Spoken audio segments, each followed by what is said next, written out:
it's time to make some noise in the studio. Biig Piig's hanging out, everybody!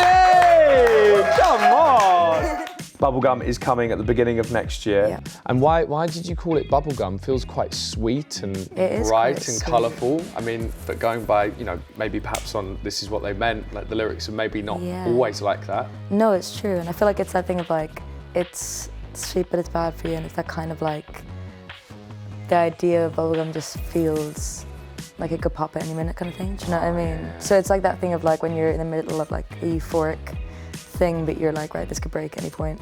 All right, let's talk about your new single, This Is What They Meant. You are someone who is quite in touch with the romantic side of things, aren't you? Especially your latest single. True. Which is a heartfelt number, actually. A heartfelt number that perhaps maybe we haven't heard in such a, I mean, it's not somber, is it? But maybe for Biig Piig, it's a little emotional, isn't it?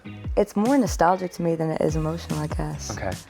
When it was written, it was about an experience I'd had in New York. In where? In New York. Oh, in New York. With a friend, actually, where I just kind of, I think I romanticize things too much sometimes. But I was like, what would it be like if we were together? I'm crazy.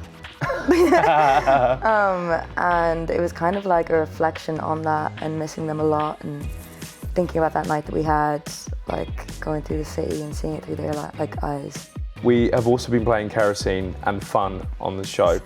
Both like bops and bangers in their own right. So when you're in that studio and so you're working with different producers maybe each time, how do you go about like connecting and making and bridging that gap between your experience and maybe what they can bring to the table? Like I'll never have lyrics going into a session. Oh, okay. Or I'll never prepare before a session.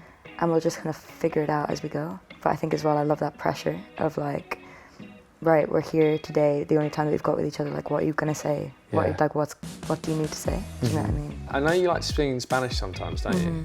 Do you bring the Spanish out on this mixtape? There's one track. Yeah. And when do you choose to sing in Spanish?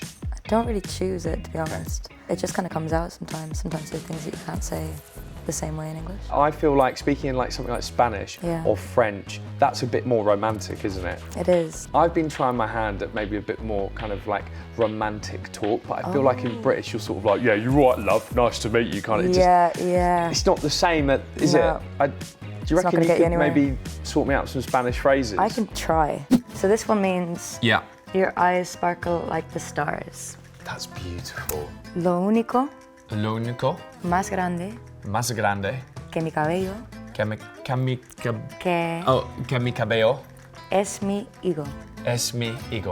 Lo único más grande que mi cabello es mi higo.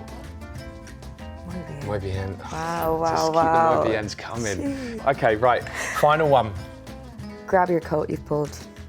Short but sweet, to the point. Short but sweet to the point. Direct is better. Right, hit me.